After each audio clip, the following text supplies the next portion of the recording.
It's nice to be here, nice to be in Serbia. The last time I was here 4 years ago with the previous Casual Connect, and it's nice to see new faces, new people. That's amazing. Um, I'll start. As Craig has mentioned, I am head of product at Playspace, and I'm going to give you a bit of information about Playspace. It started all at a little island in the Mediterranean, the island called Majorca. This is where the company was founded, where the headquarters are right now. It started from a startup incubator in 2011 and started as a web portal for flash games, cardboard games, social casino games. Then when Facebook came into the field, we transitioned to Facebook Canvas games, and since 2015, the company managed to successfully move to mobile-first approach. So right now, about 85% of all the revenues are coming from mobile. The number one game and the flagship and the main driver of the revenue is a bingo game. It's a social bingo game. It's the top grossing game in Spain and Italy. And right now, since January, the main and super ambitious goal for the company is to actually grow outside of Spain and Italy to tier 1 markets. And the reason why I'm speaking here is to actually walk you through the process of what we've done so far since January until now. We're still on the path to actually becoming a global player from a small indie team. And I'd like to share the challenges and the main key learnings that we actually made out of this journey that we're still going through. So today, there are many things to actually talk about, but I decided to focus on the 3 main ones. And today I'm going to talk about A, the company, B, the team or the teams. In our case, there are several teams, and the product or products. So I think those are the 3 main pillars when it comes to the product company in general. You know, it's people, the team who create the products, and the company. So I'll start from the very beginning. It is when you are in this transformation process of changing so many things, we actually had to reinvent the brand, the mission, the whole company, because it all starts with the mindset. It all starts with people and kind of from the top. So what we did is within a 5 days workshop, we hired a professional company that helped us to actually revision, rethink, and reinvent Playspace brand in terms of the visuals, in terms of the mission, in terms of the tone, the brand voice, everything. In 5 days of workshop, we actually got the whole studio out of the office. We rented a villa, and to kind of spur that creative freedom and start making the changes coming from the mindset, making sure that everyone in the company was inclusive. So as I said, this is the foundation for everything. So we started with 4 main kind of angles to look at it, to explain and have the reason why as a company we actually exist, why we are creating the products that we create, why should the consumers actually love our games and play our games. So we started with all those whys and attacked it from 4 different angles. We call it brand opportunities, brand definition opportunities. So first was as a brand, like what's behind the brand, what will people think once they see Playspace. Consumers, that why consumers are going to come back to our games and play it. Category is actually the niche, the place within the industry where why is that unique, how your products are different. And the culture, which we believe ties very deeply because it's DNA, so it's people, and also it's very important to tie it and inject into the products that you create. That will really help you stand out from your competition. So in our case, we are creating bingo, and we're shooting for tier 1 markets, but we do not want to be another bingo blitz. We do not want to create another bingo pop or bingo bash. We want to be a unique product that will still be loved by many bingo players. And this is what we came up with. So on the brand, what we want people to actually think is that live for now, live for each other, sorry for the typo there, and live and let the fun begin. From the consumer point of view, what we bring is a familiar dose of excitement that makes me feel more than alive. From the market and the category perspective, we want to deliver fresh, personal, and culturally relevant experiences. And from the culture, it's that having a me moment anytime, anywhere. Because the company is based in Spain, they really treasure that work and life balance. So it's not like, which was a bit of a different, I came there from working 3 years for Israeli company. So that was a complete different. It's like where you have the drive and everything had to be done super fast and super, like for yesterday, here it's the opposite. So you start talking with the teams, you start like, you really try to express and explain the urge, and it's like, sí, mañana, come back to me tomorrow. But so it's on one side can be like very challenging, but on the other, it's actually in the DNA. It's a cultural aspect. You have to accept it. Like you can't just ignore it and try to build something completely different. So as a brand core and as a result of all those four, Playspace, the biggest why for us, why we exist and create moments, create games, is that because we are creating exciting me moments for our players. Those winning sensations that they have when they win, those social aspects when they chat with their friends in the rooms, those are the moments when you disconnect to connect. This is how we see it. The result is basically the why, how, and what. So why, to provide people with exciting me moments. How we do it? We do it by bringing socially connected and culturally relevant gaming moments so they can actually play, make friends, chat, and have those exciting moments. And what we develop and publish fresh takes on social games. In our case, it's a bingo game, making sure that the learning curve is super low so it's easy to start, but the whole overall experience is highly rewarding for the players. As you can see, this was all born in 5 days workshop, completely starting with the brands, the logo, the voice, the tone, everything was changed, the whole website, like everything. And the key learnings that we actually took out of this experience is that you need to be ready for change. You need to embrace it. Change is always not easy. I mean, it might be exciting when you say, okay, right now we're going to become a global player, and everyone's like, yeah, let's do it. But when it actually comes to doing something, to changing things, and for this you have to sometimes to break or to restructure or do something, it doesn't always come easy, so you need to be ready to change.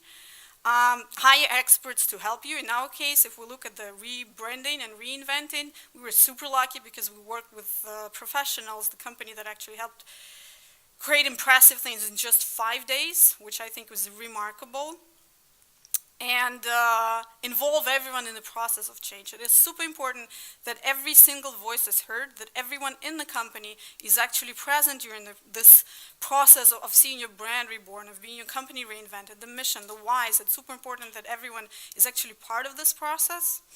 And in our case, there was also number 4 learnings, is that we actually found that when you try to hire experts and work with people from global kind of outreach, English, in our case, was a bit of a challenge because it was not at the level where people could actually, when you try to involve everyone, and the experts you hired are actually English speaking, and so you need to actually make sure that people can make sure their voice is heard in English and they understand everything that comes in. So for us, it was a very, very important aspect. I'm going to move to the team. In our case, it was several teams in the company. We're about 35 people right now. So the idea there was a great talk just before you guys with Jeff from King. He was very good. I think I personally shared the same experience, and the key points he made were super awesome. So in the beginning, we thought, okay, so what we want to have is when I joined the company, it was pretty much departmental structure. So there were art department, programming department, analytics department, and every person in this department could work at several teams and working on several products at the same time. And there was a lot of kind of dictatorship where there was someone telling the teams what, not the team, but like departments what to do. So there was an art director who was telling, okay, so in the art, for this you create this, for this you create this, for this, and sometimes even not an art director, but someone else. For the program, it was itself. So people were actually kind of waiting for decisions to be made for them, waiting for someone to tell them what to do. So when you start talking to the artist and say, how are we going to solve this? And he said, well, how you tell me, I will solve it. So we wanted to break it and we wanted to change it to actually build autonomous teams, the teams that were capable of owning their own decisions on the product and being accountable for that, and of course to be as efficient, as productive as possible.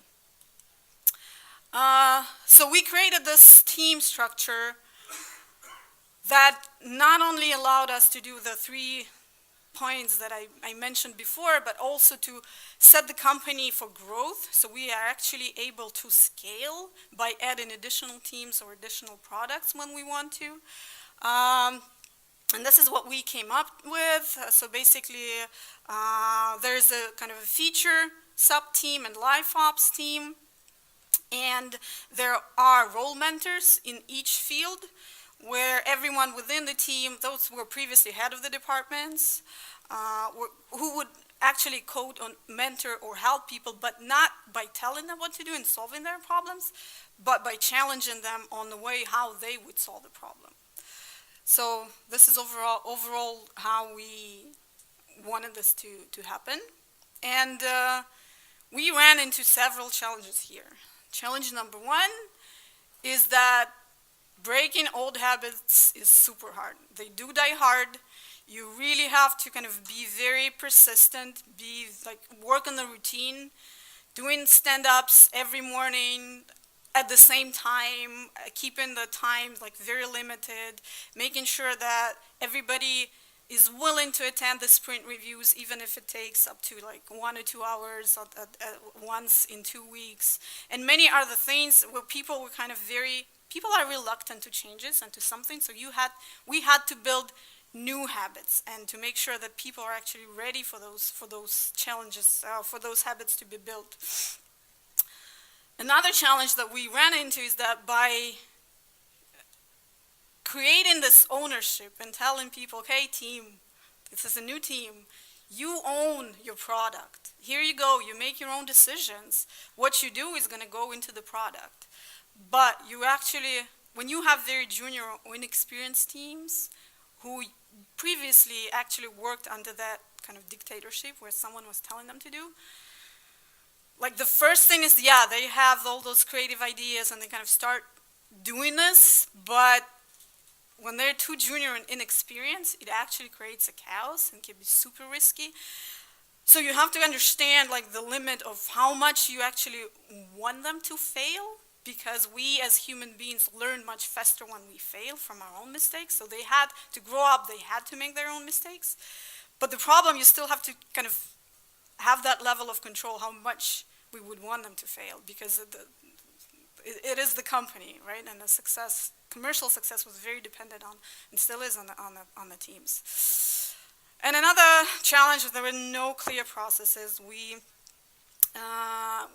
started to work on the Scrum, being very agile.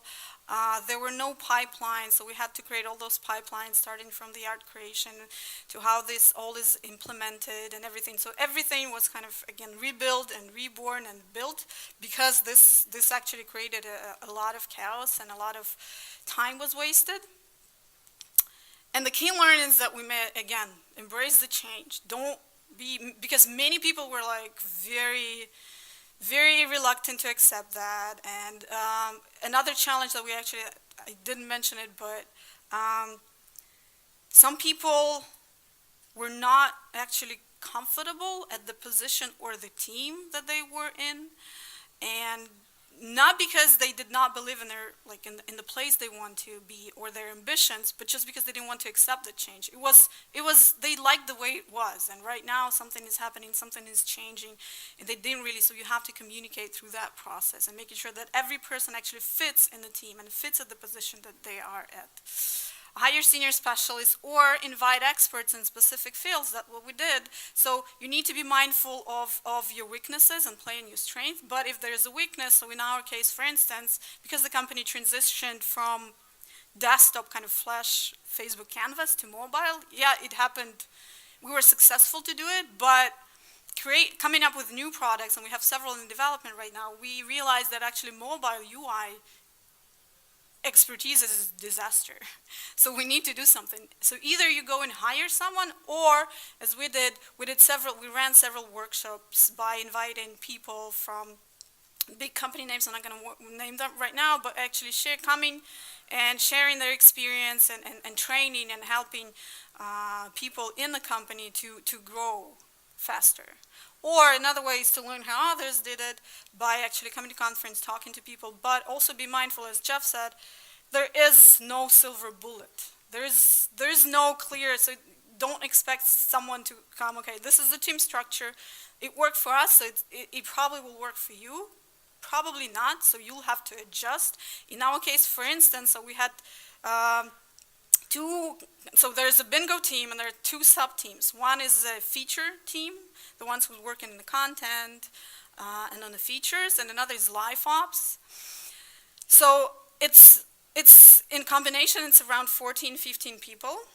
And for the stand-ups, for instance, it's super hard to kind of have a short 5-minute stand-up with all 15 people. So we decided that we're going to kind of make sub-teams and run several stand-ups for them. But at the end of the day, it actually created a very silos effect that we did not expect that in the beginning. So the feature team was not really up to date with what's going on the live ops side and the community and what they're doing, and it was vice versa. So we had to actually rework it and make sure that producer and the head of live ops are actually working together and they're constantly exchanging everything that's going on. And another thing for live ops, for instance, 2-week sprint is not something that is good, because everything is changing so fast and they're doing on daily basis. So that's why we had to also kind of create a different method, which is still agile, but it's like a combination of Scrum and Kanban mostly. So learn how others do it, but be mindful that there is no silver bullet and nothing is written on a stone. So you'll have to be able to be flexible and adjust along the way. Have 5 minutes. Give people time to adapt. Yeah, that's important. So people need to embrace the change, but don't expect it to happen overnight. It's probably going to take some time. And no matter how painful it is, there will be people who will probably not accept the change. And you need to be ready to let those people go, because if specific people, especially if they're key people in the company, don't want to grow, it's really hard for the company to actually move forward with these people. Give teams ownership, but provide guidance and support. So whenever it comes to owning the decisions, you need to make sure that you have that control and you actually challenge them. So you ask them, okay, so you came up with this feature. Did you think of this and that? Did you look at the competition? So you kind of bring up those questions and see if they have the solutions. They looked at those things and then revise their solution or decision that they made. Implement simple and clear processes. So that is also very important. I'm going to talk briefly. The product is something that can be probably a separate session to talk about all the challenges and the key learnings on this side. So basically for us, what we wanted is we wanted to launch new games and new markets, new platforms, and the main goal was to work lean, ship super early, and try to kind of work on improve the KPIs against the benchmarks. The challenges the first one was success in the local market. So the teams are, okay, we're #1 in Spain, we have an amazing game. This is going to work for, the US customers.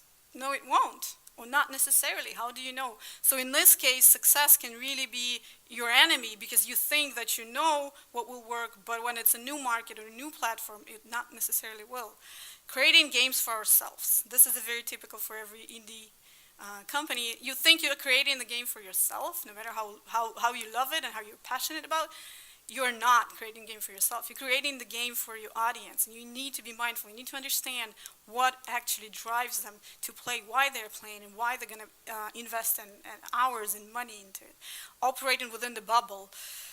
So it's like this bubble that, it's like an island of Mallorca, and the mindset was also very like island in the mentality. People kind of, so it took a while for the teams to speak about, competitive intelligence, looking at what others are doing, look at other products, looking at other genres, and many other things that the team, as an indie developer, they were just focusing on what they were doing and were not really keeping their head above the water, which is super important. The key learnings: learn how to unlearn.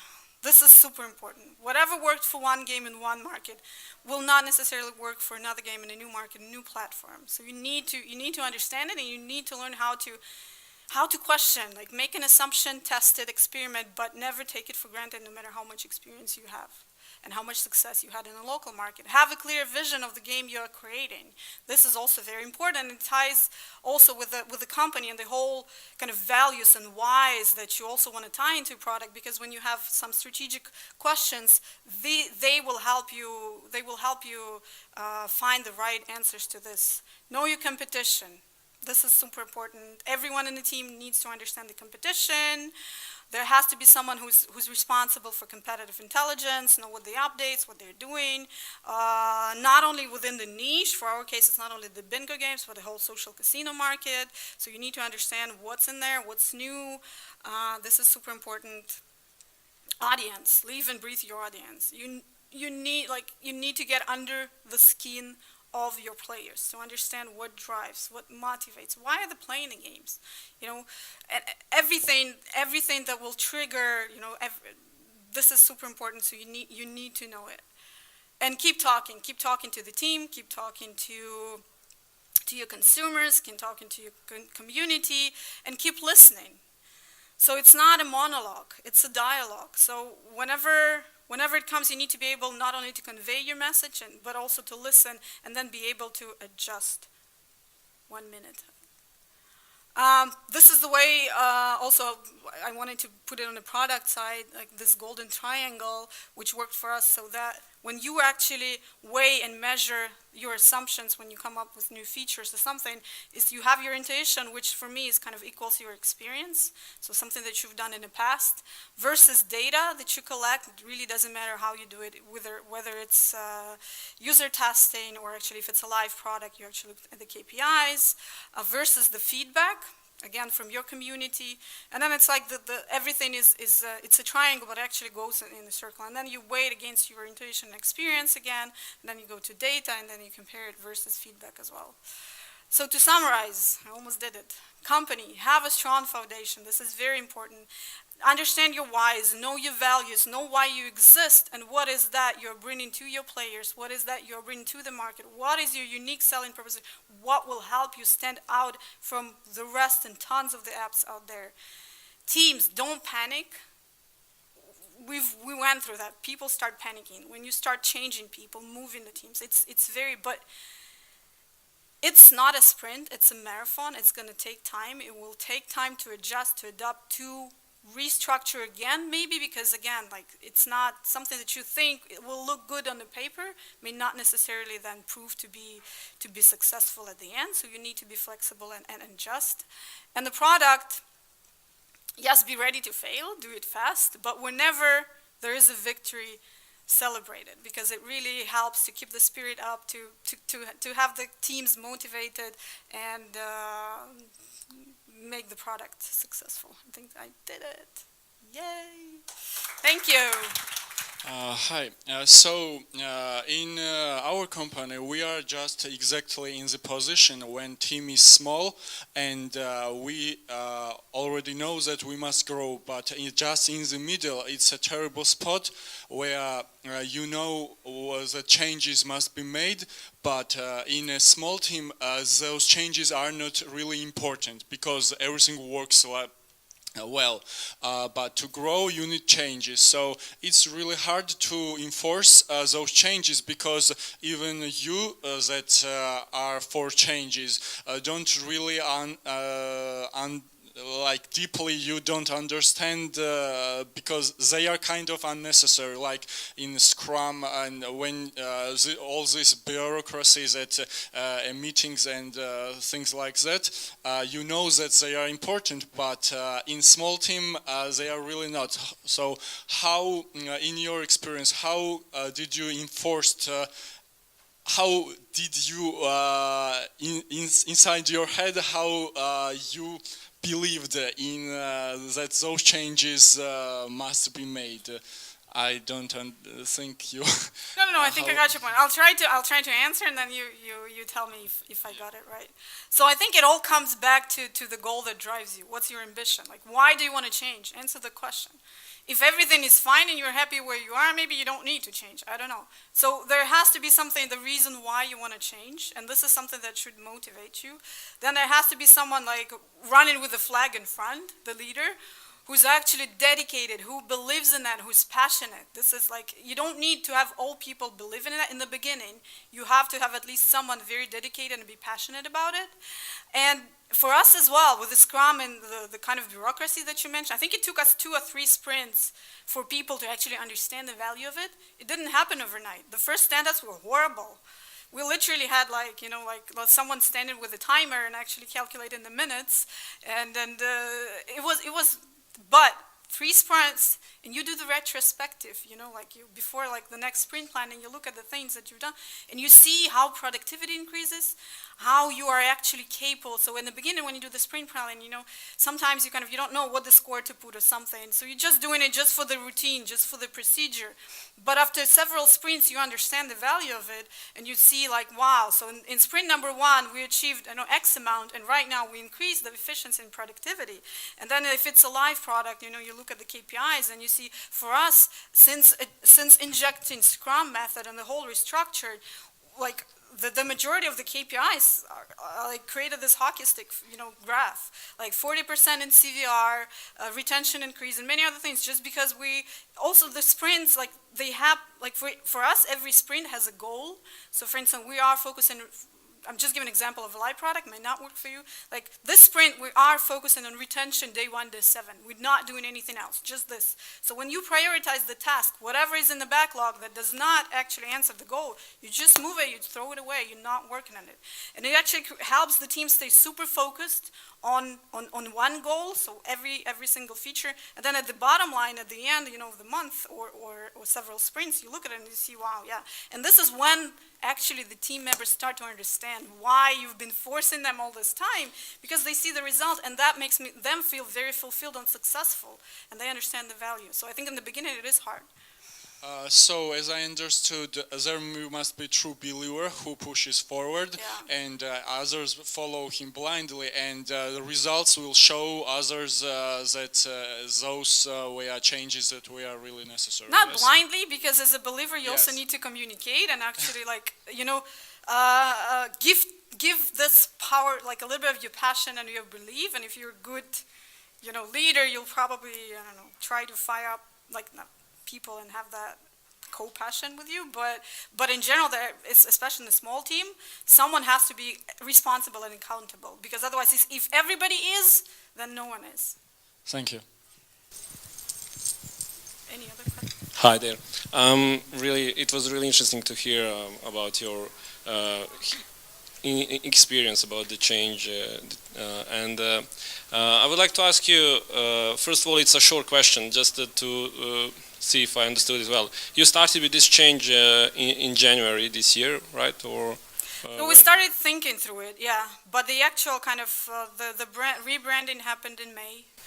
when you say rebranding, you mean like just rebrand or change in management, organization? Because I see like here change, it's related to management and organization. So in January, when I initially, I came as an expert. I came as kind of a consultant to product team. So I was working with product owners, like very limited time, from January until May.